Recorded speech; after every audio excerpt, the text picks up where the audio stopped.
sebuah dongeng yang berjudul Cerita Rakyat Si Pitung. Teman-teman sudah pada tahu belum cerita si Pitung? Kalau belum tahu, yuk simak cerita dari saya. Cekidot. Dahulu di Betawi ada seorang pendekar yang bernama Pitung. Ia adalah anak dari Bang Piun dan Popina. Ia sering dipanggil dengan sebutan Bang Pitung. Bang Pitung adalah pendekar yang baik hati, patuh kepada agama, dan selalu menolong sesama. Bang Pitung pun memiliki keahlian yang luar biasa. Ia tak mempan ditembus senjata. Tetangga-tetangga Bang Pitung hidup serba kekurangan. Bang Pitung pun merasa iba. Apalagi orang-orang yang kaya justru semakin kaya tanpa memedulikan rakyat yang miskin.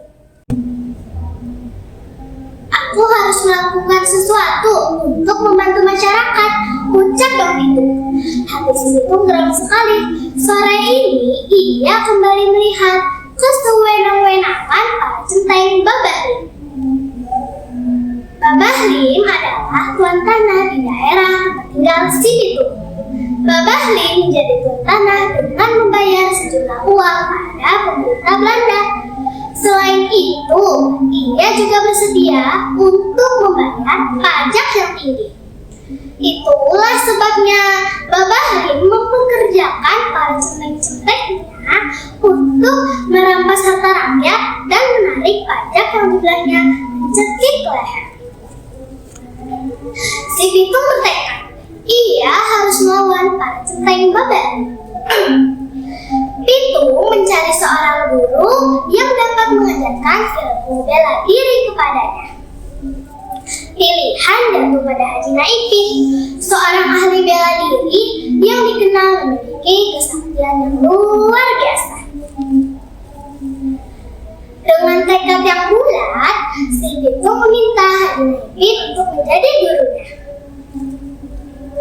Beberapa bulan kemudian, si Pitung telah menguasai segala ilmu yang diajarkan oleh Haji Naipin. Haji Naipin berpesan, "Pitung, aku yakin kau bukan orang yang sombong. Gunakan ilmumu untuk membela orang yang tertindas. Jangan sekali-kali kau gunakan ilmumu untuk menindas orang lain."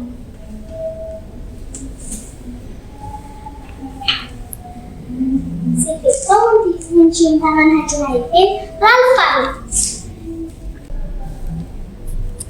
Aksi Bang Pitung pun akhirnya terdengar oleh komuni Belanda yang menguasai daerah itu.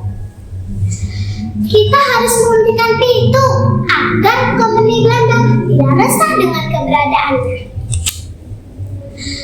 ucap kepala polisi komuni Belanda merasa kesal.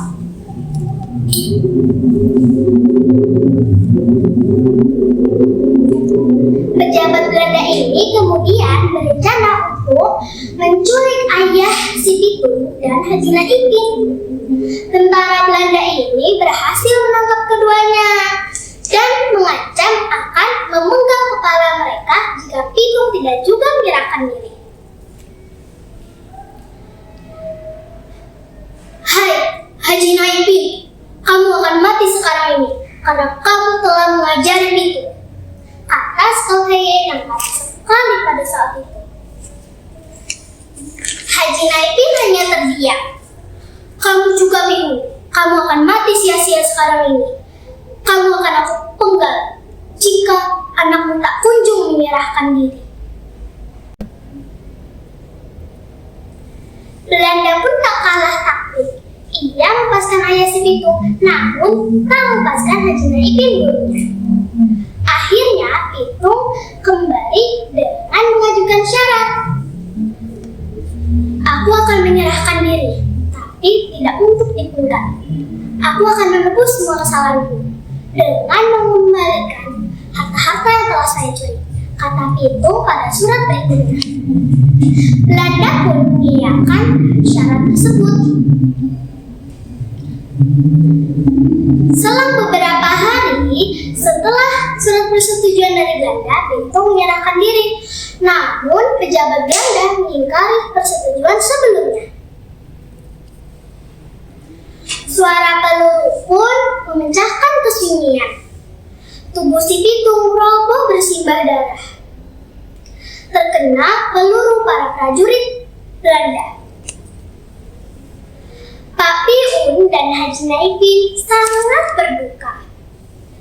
Akhirnya, Pitung meninggal karena luka tembak peluru emas. Mereka membawa pulang jenazah si Pitung dan menguburkannya. Berkat jasa-jasanya, banyak sekali orang yang mengiringi pemakamannya dan mendoakannya.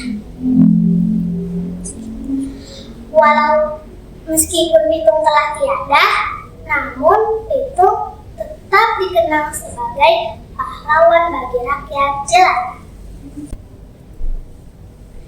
Demikianlah cerita si Pitung hari ini. Pesan moral dari cerita si Pitung adalah setiap orang pasti memiliki kelemahan. Jangan sombong jika kamu memiliki kelebihan.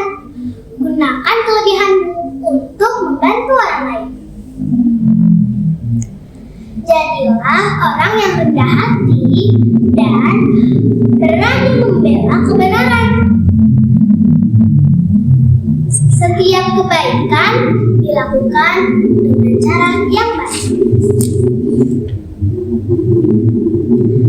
Siang hari makan kuaci,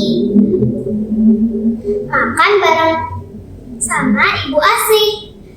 Cukup sekian dongeng hari ini. Saya ucapkan banyak terima kasih.